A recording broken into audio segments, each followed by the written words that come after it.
Thank you అండి అందరికీ. చాలా చాలా చాలా సంతోషంగా ఉందన్నమాట. అది మాటల్లో చెప్పలేనిది. నా పేరు హైపరాది. నేను ఆంధ్రప్రదేశ్ డిప్యూటీ సీఎం గారి తాలూకా. ఇది నేను ఇంక ఎన్ని సంవత్సరాలైనా చెప్పుకుంటాను నేను. అందులో తిరగలేదు. అంత కష్టపడ్డాం, ఆ ఫలితం మాకు అంత ఆనందాన్ని ఇచ్చిందనమాట. నిజంగా అంటే ఇంకా ఈరోజు ఈ ఫంక్షన్ ఇంత గ్రాండ్గా చేస్తున్న విశ్వప్రసాద్ గారికి నిజంగా థ్యాంక్ యూ చెప్పాలి. ఎందుకంటే మన కూటమి అనే ఒక సినిమా 164 రోజులు ఆడింది, అందుకే ఈ సక్సెస్ మీట్ జరుగుతుంది.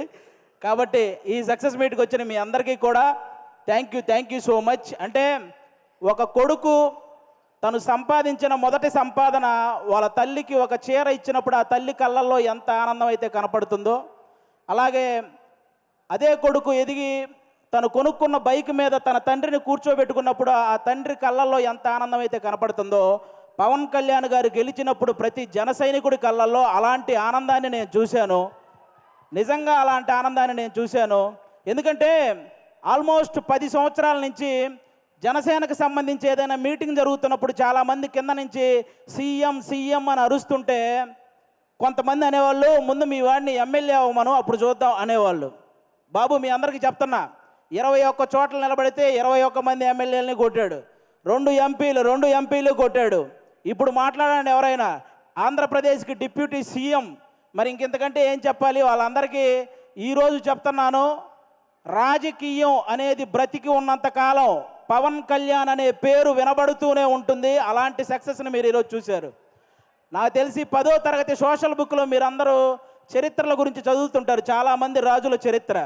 వాళ్ళందరికీ ఏమాత్రం తీసిపోని చరిత్ర ఈరోజు పవన్ కళ్యాణ్ గారిది. ఆ రాజుల కాలంలో వాళ్ళు చేసిన యుద్ధాలు, లేకపోతే కుర్చీల కోసం కొట్లాట, చావులు ఇవి మాత్రమే ఉంటాయి. కానీ మన పవన్ కళ్యాణ్ గారి చరిత్రలో త్యాగాలు, సహాయాలు ఇవి ఉంటాయి. ఇలాంటి నాయకుడి గురించి ప్రతి ఒక్కరూ మాట్లాడుకోవాలి, ప్రతి ఒక్కరూ ఆయన్ని ఇన్స్పిరేషన్గా తీసుకోవాలని మనస్ఫూర్తిగా కోరుకుంటున్నాను. ఈ ప్రపంచంలో ఎలాంటి నాయకుడైనా గెలిస్తే ఒక గర్వం ఉంటుంది, కానీ ఒక్క పవన్ కళ్యాణ్ గారిలోనే గెలిచిన తర్వాత ఒక భయాన్ని నేను చూశాను. ఎందుకంటే ప్రజలు నా మీద ఇంత బాధ్యత పెట్టారు, ఆ బాధ్యతని 100% స్ట్రైక్ రేట్తో ఎలాగైతే నేను ఎమ్మెల్యేలని సాధించానో అదే 100% స్ట్రైక్ రేట్తో ఆ బాధ్యతలన్నీ నిర్వర్తించాలనే భయం ఆయన కళ్ళల్లో నేను చూశాను. అలాంటి నాయకుడు మనకు దొరికినందుకు నిజంగా మనం అదృష్టంగా భావించాలి. గెలవటం ఇదంతా ఒక ఎత్తు అయితే, లంకా దహనం చేసిన తర్వాత హనుమంతుడు వెళ్ళి శ్రీరాముడి పాదాలు పట్టుకున్నట్టు ఎప్పుడైతే 21 సీట్లు గెలిచాడో వెళ్ళి వాళ్ళ అన్నయ్య చిరంజీవి గారి పాదాల పైన కూర్చున్నాడు, పాదాలను పట్టుకున్నాడు చూసారా, అప్పుడు ఆ అభిమానం 100 రెట్లు పెరిగిందండి. అందరి కళ్ళల్లో ఒక ఎమోషను. అంటే మెగా ఫ్యామిలీకి ఎప్పుడు దూరంగా ఉంటాడు కళ్యాణ్ గారు, దూరంగా ఉంటాడని అనుకునే వాళ్ళందరికీ ఈ విజయాన్ని తీసుకెళ్ళి అన్న దగ్గర పెట్టాడు చూసారా, అంతకంటే ఎమోషనల్ మూమెంట్ ఇంకోటి లేదు. అది మనకి ఎప్పటికీ గుర్తుండిపోతుంది.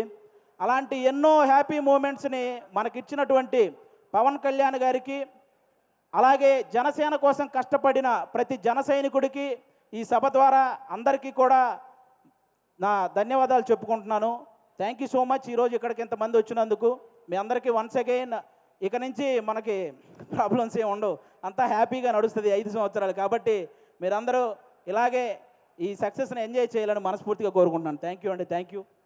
అందరికీ ఒక డౌట్ ఉంది, డిప్యూటీ సీఎం గారు సినిమాలు చేస్తారా?